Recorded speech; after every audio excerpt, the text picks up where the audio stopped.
بسم اللہ الرحمن الرحیم۔ میاں بیوی رفیق بنے فریق نہیں۔ دنیا انسانیت کی بقا اور نسل انسانی کا وجود مرد و عورت کے باہمی ارتباط و تعلق سے ہے۔ یہ تعلق جس قدر گہرا اور محبت و الفت سے لبریز ہوگا، اسی قدر اس کا نتیجہ بھی بہتر اور نفع بخش ہوگا۔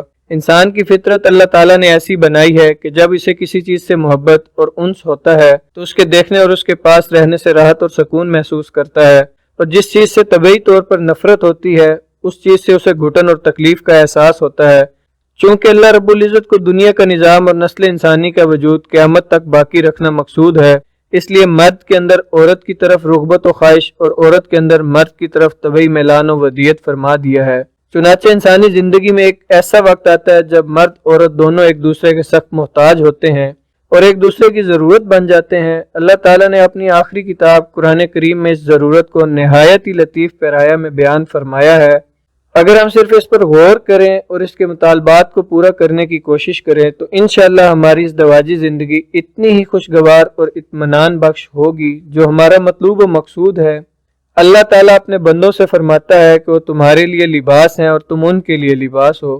یہاں اللہ رب العزت نے ایک دوسرے کی احتیاج اور ضرورت کو لباس سے تعبیر کیا ہے اور فرمایا ہے کہ جس طرح انسان کو ہر موسم میں کپڑے کی ضرورت ہوتی ہے اور اس سے زیب و زینت اختیار کرتا ہے، اسی طرح مرد و عورت کے ایک دوسرے کی ضرورت ہوتی ہے اور کوئی بھی ایک دوسرے سے بے نیاز نہیں ہو سکتا۔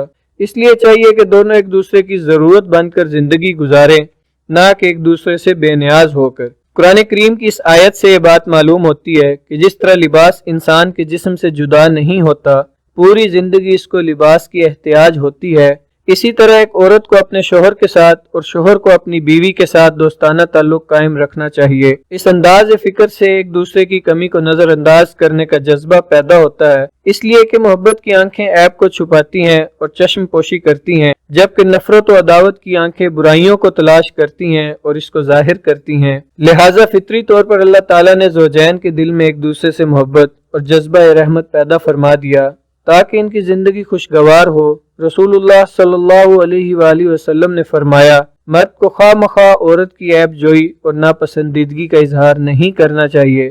اگر اس کی کوئی عادت بری ہے تو اسے ناپسند ہے تو دوسری عادت اور خصلت اچھی بھی ہوگی جو اسے خوش کر دے گی۔ ایک دوسری حدیث میں اللہ کے رسول صلی اللہ علیہ وآلہ وسلم نے فرمایا کہ عورت ٹیڑھی پسلی سے پیدا ہوئی ہے، اگر تم اسے سیدھا کرنا چاہو گے تو اسے توڑ ڈالو گے، لہذا اس کے ساتھ اچھا برتاؤ کرو تو اچھی زندگی گزرے گی۔ معلوم ہوا کہ عورت کے ساتھ رفاقت کے لیے ضروری ہے کہ اس کی کمزوریوں کو نظر انداز کیا جائے، اس کو زیادہ سخت سست نہ کہا جائے اور اس کے ساتھ خوشگوار زندگی گزارنے کی ہر ممکن کوشش کی جائے۔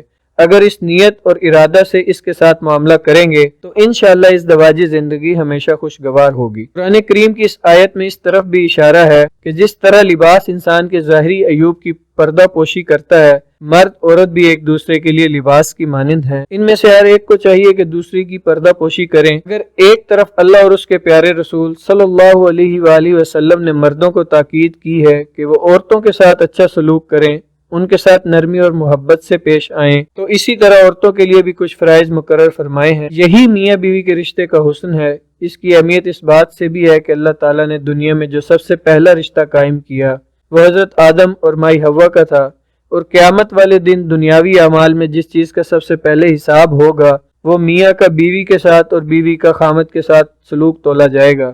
بس دعا ہے کہ اللہ پاک ہمیں دنیا اور آخرت کی کامیابیوں اور کامرانیاں نصیب فرمائے، آمین۔ اگر آپ کو ہماری یہ ویڈیو پسند آئی تو ہمارے چینل کو لائک، شیئر اور سبسکرائب کیجیے۔